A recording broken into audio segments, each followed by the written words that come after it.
In fact, U.S. Vice President J.D. Vance, on his way to Pakistan, he is, remember, leading the U.S. delegation to hold talks with the Iranian officials. And they will try and work out an end to that war, which has left much of the region impacted.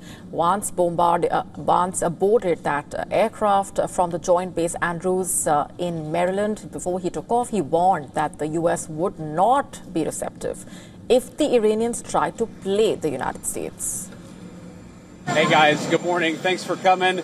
Look, we're looking forward to the negotiation. I think it's going to be positive. We'll, of course, see, as the President of the United States said, if the Iranians are willing to negotiate in good faith, we're certainly willing to extend the open hand. If they're going to try to play us, then they're going to find that the negotiating team is not that receptive. However, soon after Vance took off, Iran's parliament speaker put out a message on social media. He introduced two preconditions for the talks. He said that before the talks can begin, there must be a ceasefire in Lebanon and Iran's blocked assets must be released. He said talks would commence only after those matters were fulfilled. Vance has already set off and he will be leading the American delegation, which will include the U.S. Special Envoy Steve Witkoff, President Trump's son-in-law Jared Kushner, but the talks may not begin unless the U.S. agrees to Iran's preconditions.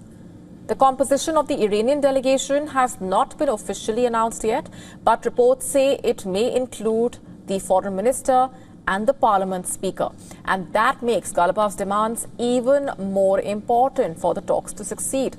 Iran's foreign ministry spokesperson has reportedly said that the delegation's travel plan has not been finalized yet. And he said any talks are conditional upon the U.S. securing a ceasefire on all fronts, which would include Lebanon. Until the Iranian delegation members are confirmed, the U.S. will not know who it will be negotiating with. And this ambiguity has been prevalent, as reflected by some of Trump's earlier statements as well. We're having a hard time. We want to talk to them, and there's nobody to talk to. We have nobody to talk to. Without speaking with Mr. President.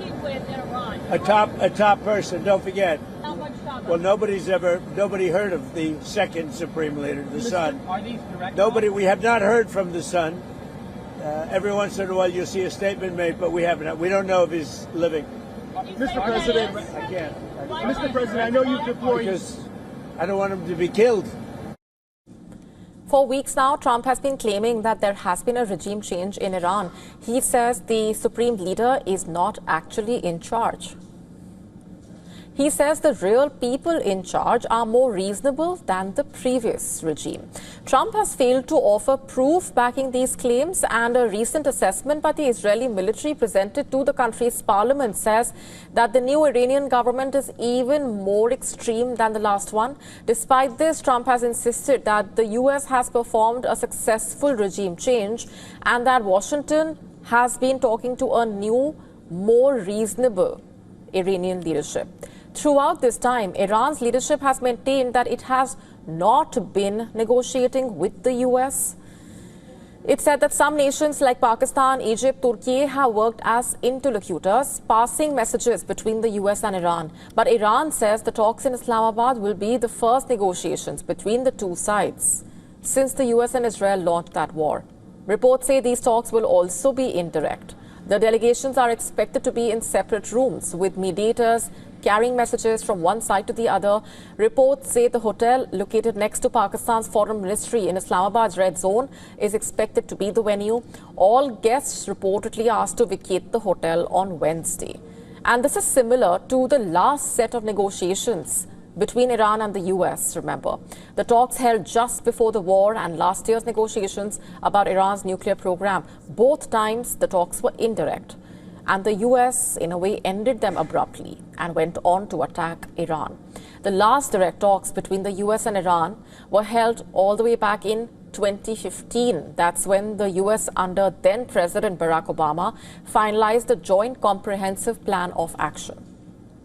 And back then, there had been direct negotiations between the then U.S. Secretary of State and former Iranian foreign minister. But Trump tore apart that Iran nuclear deal. later, and there have not been direct talks between the two sides since. Obama, remember, had decided to offer incentives to Iran to get it to tone down its nuclear program.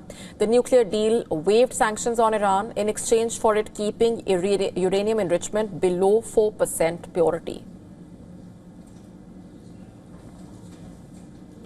After the deal came into force, the UN nuclear watchdog regularly inspected Iran's nuclear facilities, reportedly, and determined that it was adhering to the terms of the deal, reportedly. Now, after Trump came into power the first time, he proceeded to unilaterally tear up the Iran nuclear deal. In 2018, Trump instead opted for a maximum pressure policy towards Iran, and he has continued that approach during this second presidential term. And the ultimate result has been the war, in a way. Trump's hardline approach, his tearing up of the Iran nuclear deal, his outright attacks on Iran twice during negotiations, all of these factors have made the Iranians distrustful of the Americans in a way. And the talks in Islamabad, headed by J.D. Vance, will they help rebuild some level of trust between Tehran and Washington?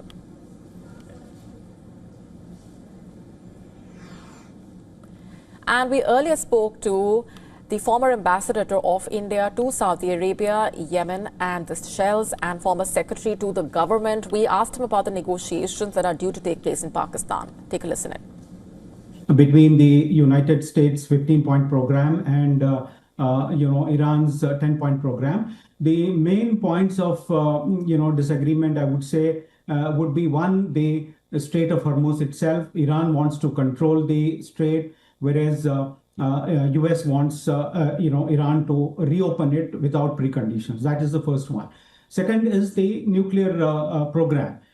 So Iran's interested to have a right to enrichment, and for the US and others to recognize it as a nuclear power in future once this enrichment is possible, and they would not like to be put to international inspections through IAEA and so on and so forth. Whereas